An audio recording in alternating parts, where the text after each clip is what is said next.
All right, we're just kind of waving, and I'll get the video started.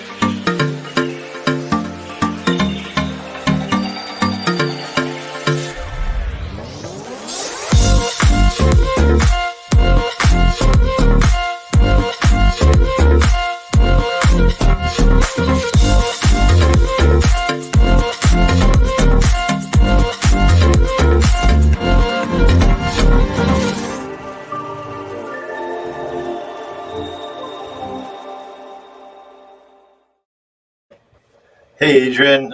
So why don't you introduce our guest who's going to introduce himself? Well, everyone, thank you for watching our Friday Live, and happy Aloha Friday. Yes. We have Sergeant Chris Kim, and he's coming back. We've had him on before on the radio and Friday Live, so just want to give a warm welcome back to Sergeant. Here's my HPD joke. He's a repeat offender. Yes. He's on the show again. From the Honolulu CrimeStoppers. So welcome back. Welcome back. Thank you for having me. Thank you. Yeah. So, I always like starting off with the history of CrimeStoppers. It's always good to know where things came from. Tell us about how did you get involved with CrimeStoppers and why? And then tell us about the history of CrimeStoppers. So your history and CrimeStoppers history. Okay, so for me personally, I joined the Honolulu Police Department back in 1998. Went through the various districts, various assignments. My last assignment was in the homicide detail as a detective, and that was actually back in 2017. The previous coordinator had announced her retirement and was going to be leaving her position, Sergeant Kim Buffett. She did a wonderful job here at CrimeStoppers for 12 years. And once again, she had announced her retirement. I personally was actually looking for a change at the time. I was actually just wrapping up a year-long divorce process. Yeah. And at the point, as a single father of two little girls, I had to kind of put my kids first, and I needed to try and figure out to transfer elsewhere where something a little more stable, not so demanding as far as the hours, because as a detective, we get called out at all hours of the day. Yeah. And it's just, I just wanted to provide some stability for my girls. And at that point, this position came up. It was more of a Monday through Friday type of deal, more favorable hours for my girls. And so I kind of threw my name in a hat, and fortunately things happened. It worked out in my favor. And I then became the coordinator in the latter part of 2017.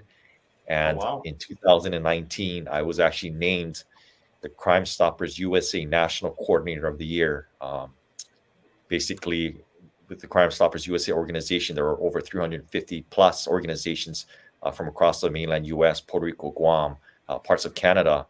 And I was actually shocked. I was there as a guest presenter at the conference, the national conference in Arizona.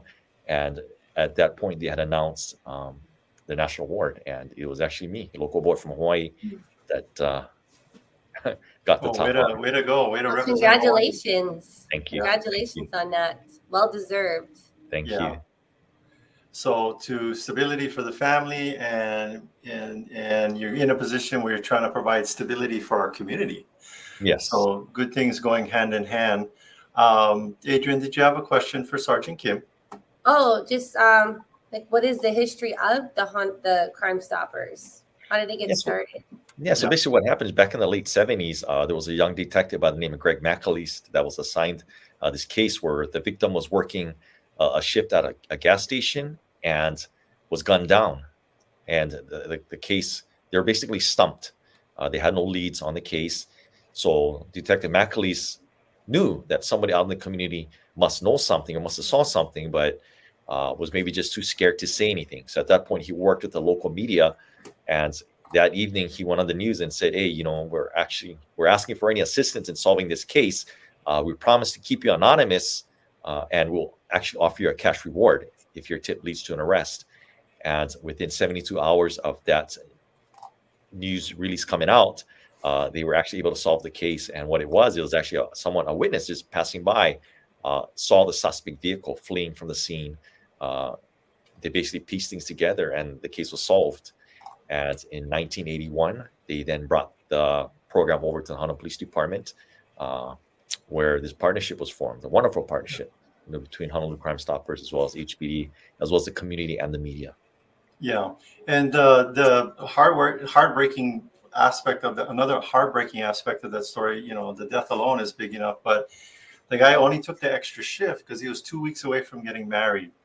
Yeah. So talk about bringing justice to its rightful place where it needs to be.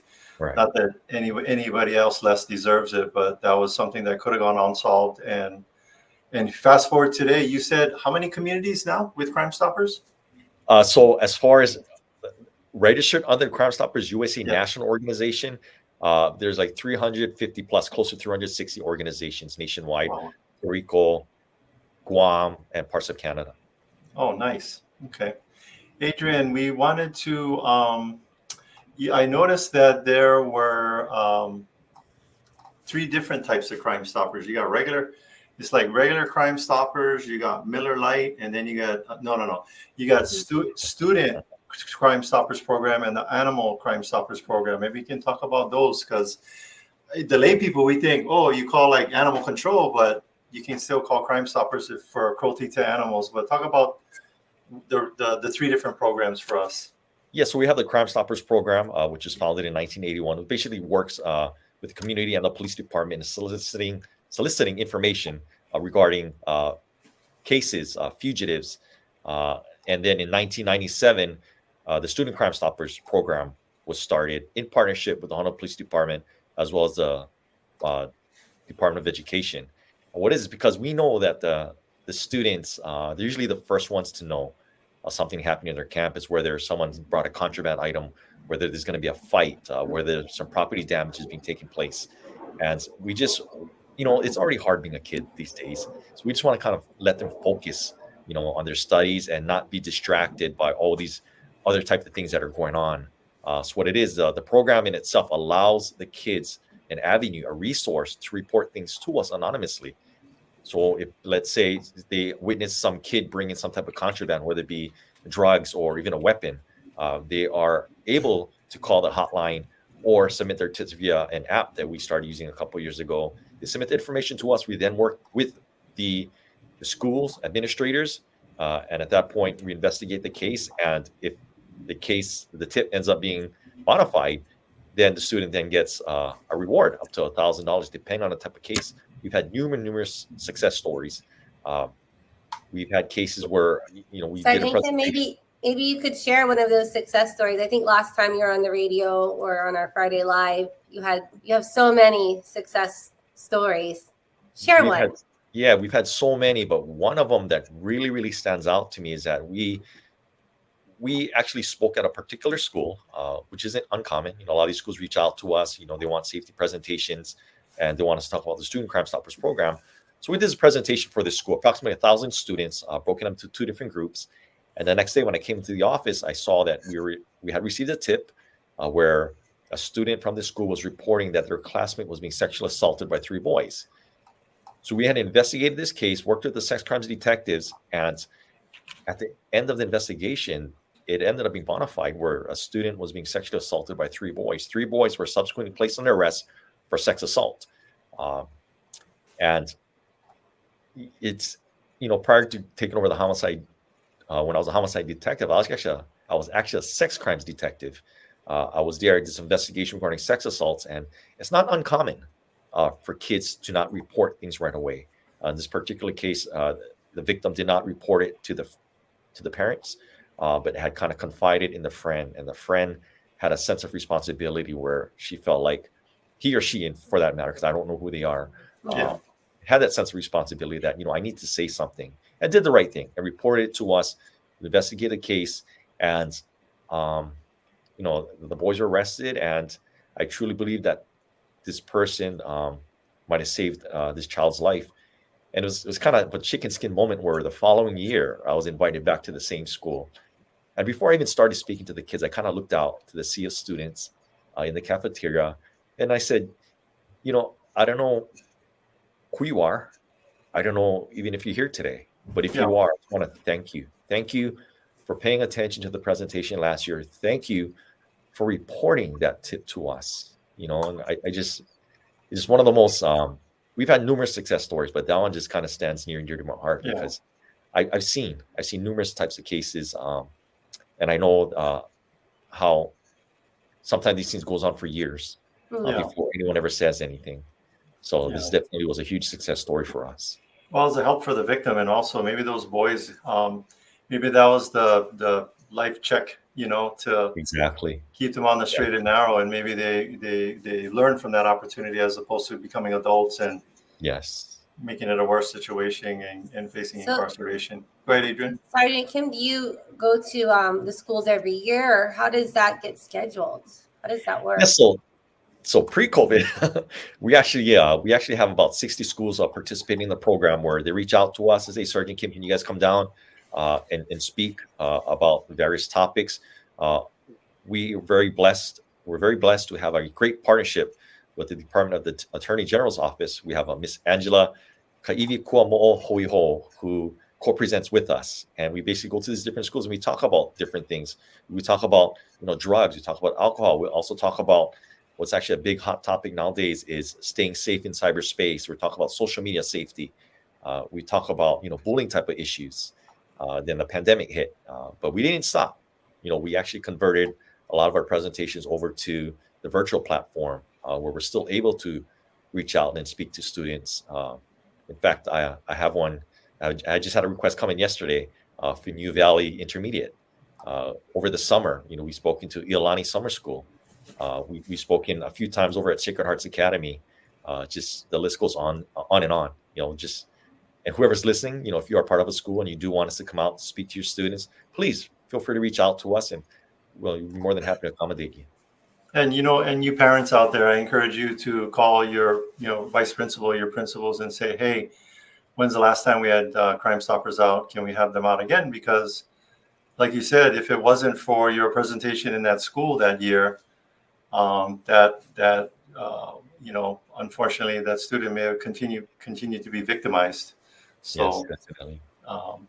and I think the students need to oftentimes you just need to be reminded of the process. And I think the big thing with you guys is with this program is the anonymity Right. of being able to report. Let's talk about the mobile app.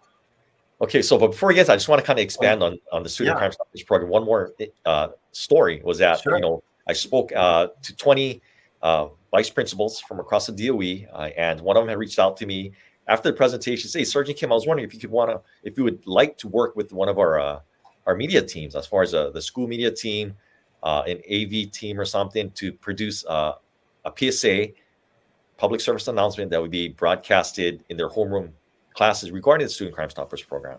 So I said, yeah, totally more than happy to help you out. I then went over to the school. We filmed like a 30-second PSA with their students. It was extra credit for them. And they managed to put this PSA together, which is played in their homeroom every morning. And what is the reason why this BP had reached out to us? Because at that point, they actually had a pretty serious drug problem. What was being told to me is that, prescription drugs, kids were ODing on that. Ambulance was coming to the school pretty much every other day. Police was there pretty much every other day. There was a lot of dealing of that prescription drugs going on in school. And once we did that PSA and it started playing amongst the homeroom, there's kids started getting, we started getting in those tips, about the drug use, about who was dealing it, where they were using it. And slowly by slowly, kids were getting either arrested, suspended, disciplined, or reported. Yeah. And what it was, it was like a double-edged type of deal where kids were able to report things, but also the drug dealers or the students that were the ones selling became paranoid about who was going to rat them out. So their there's a deterrent. Yeah. I mean, there's another huge success story.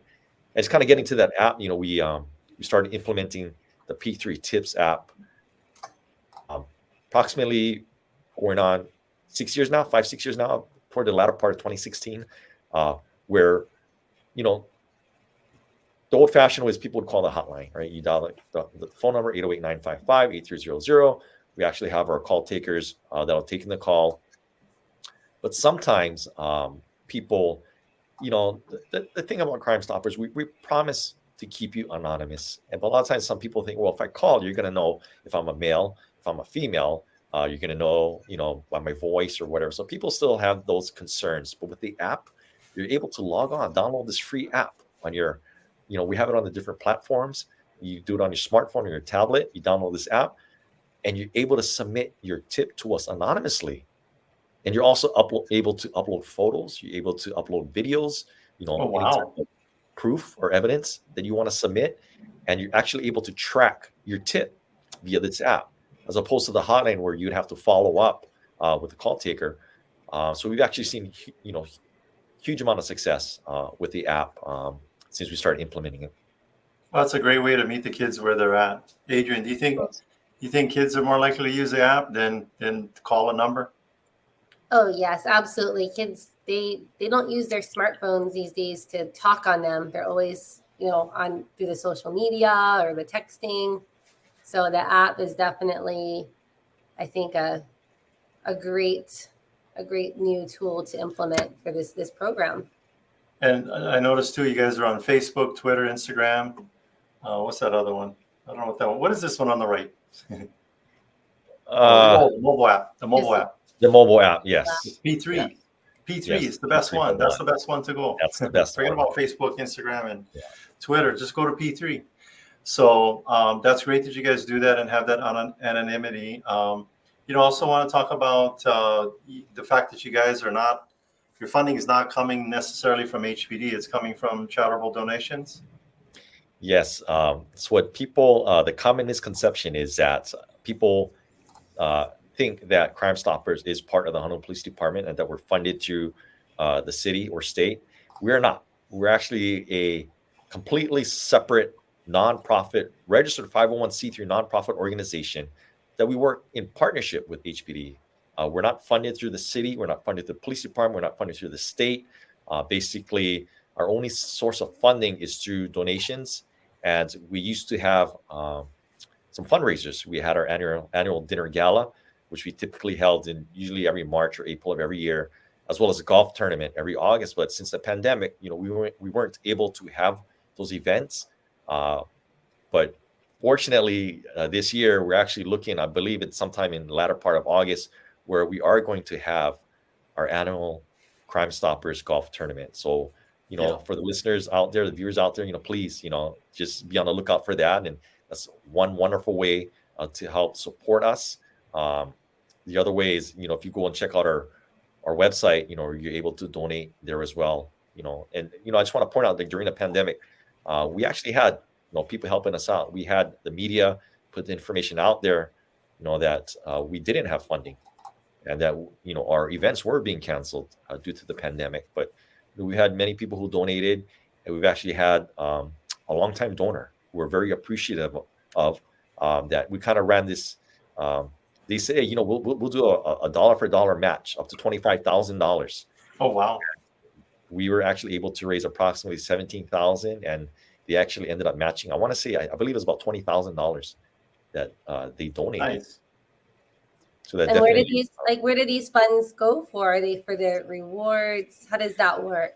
So it goes towards rewards. We actually have an annual operating budget of approximately $40,000, and it's just for to run the offices, the hotlines, to pay for the membership with the organization, to pay for the app. None of our employees, we have a board of directors that are strictly all volunteers. Yes. We also have our call takers, which are all volunteers. The only paid positions is actually myself, a sergeant, and one officer, Glenda Cabras, and I have one secretary/clerk typist, Ms. Donna Takahashi Gomes, who's also a city employee. Other than that, it's everything else is done on a voluntary basis. Do you need more volunteers currently, or do you have plenty? Or how about just some cash? Well, that too needs cash, but also, are you looking for more volunteers for your program? No, so that's something that I'm kind of analyzing, looking at right now. I want to tell you a funny story. Is that when I first took over, I noticed that we were actually kind of losing some old timers. Typically our volunteers are senior citizens or retired people who still want to kind of remain active in their community. But slowly, they started just quitting, and it's just because they were getting kind of older and they wanted to just take some time to enjoy and relax. Mm-hmm. So we had worked with the local media. At that point, we had 20 volunteers. I was looking to bump it up to about 30. So the media, we put out a story saying the Crime Stoppers were looking for some volunteers. I was hoping to hire about 10. I had 650 plus applicants. Oh, Oh, wow. nice. Way to go, Basically, community. we Way to were go, community flooded. to support. Yeah, it was just such a Plenty of support. That's yeah. wonderful. It was totally awesome. Just I was pretty shocked. But ended up kind of going through those applicants who were actually bumping up to 30. But the pandemic hit, and some people had moved away, and so that's something I'm taking a look at right now to see where we need those volunteers, and if or not, I'm going to put out another call. Yeah. Well, I want to do a shout out to the businesses out there. A lot of us business leaders. I think if you're a business leader in the community, you're employing people. You're making a pretty good living. Kind of like what Uncle Ben said to Spider-Man: with great power comes great responsibility. And I think it's an obligation for us business leaders to contribute and give back to our community. So Adrian and I decided that we're going to make a donation. Awesome. I think we're shooting for $1,000, and then we'll also sign up to be an annual contributor.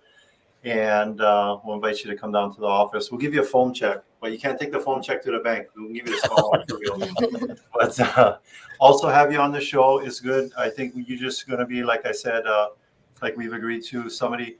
We know marketing. We know about marketing. You got to keep reminding people. Yeah.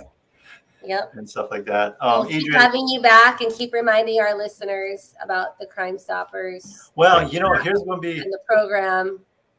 Here's going to be the big reminder. I don't know how easier it is. You got a big donate button right there. You can donate with a credit card, donate with the PayPal.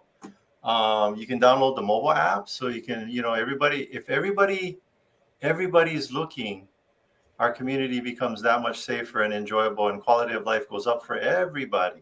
One thing that I wanted to mention that I forgot to mention earlier is that the other facet of our program is actually the Animal Crime Stoppers program. Yes. That Animal Crime Stoppers program, for all you animal lovers out there, I myself am one. We started this Animal Crime Stoppers program back in 2001 in partnership with the Hawaiian Humane Society, where we actually help combat animal cruelty within the communities.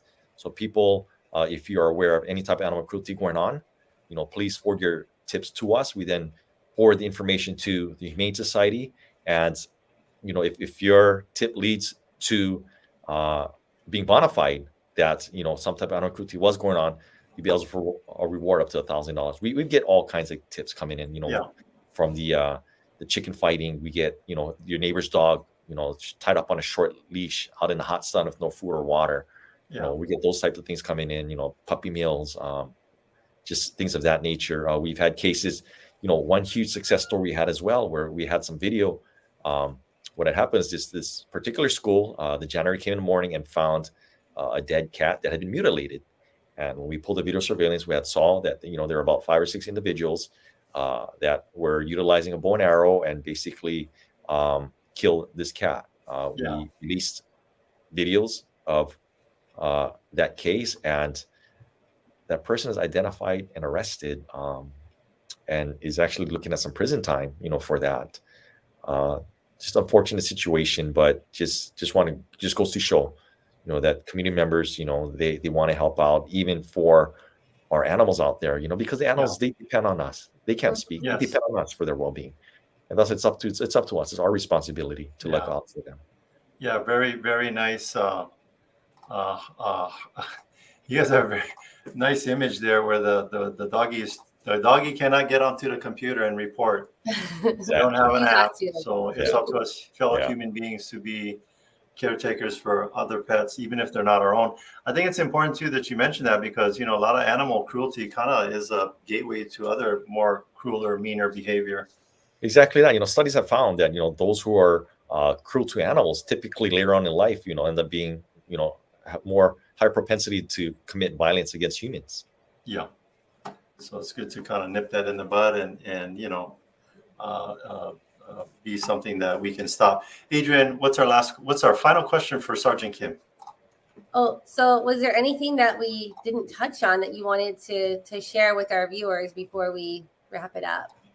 I think the biggest thing that I want to say is I want to give a huge thank you, a huge mahalo to the people of Hawaii. Just once again, it's a community effort. It's a team effort. It's not just the police department. It's us as individuals, as a community, to work together in keeping our island home safe. So just thank you to the community, thank you to the media, just thank you to everyone. It's just one huge big partnership, and just I get to see it on my end, and it's just every day I just feel blessed. Thank you so much. Yeah. So here's our list, folks. Businesses donate, people donate. Looks like you guys are all got lots of volunteers. Download the app, report crimes. The only way we make it's not. I'm a big believer. If kids are not doing it in school, it's not just the teachers and the VPs and the principals. It's the parents. And if in our communities, if things going wrong, it's not always HPD's. Right. All the responsibility upon HPD, or to solve these things, we got to come together as a community. Exactly. So thank you so much for heading up this program. I know it's not. It sounds like you're in the program for a while. This is where so interestingly, I'm actually eligible for retirement next year, so I'm kind of figuring out what I'm going to do. Put the word out. Who's going to fill your shoes, right? Yeah, just trying to figure out what the next chapter of my life is going to be. So I have another year. Eligible for retirement next year. This is my 5th year running the program now. I did have to give a 5-year verbal commitment when I did take over, and this is my 5th year. I plan on staying here at least until my retirement date, and at that point I'll decide. So I'm also taking job offers as well. Yeah. Okay. All right. If you're looking for somebody that's giving back to our community, usually people like that are good people to have on a company. So thank you so much for being on our show. I know we're going to our live stream. I know we're going to have you on the radio show, and we look forward to having you on there. Thank you. Yes. Thank you, Sergeant Kim. Have a great weekend. You too. Thank stay you with us as I take us out.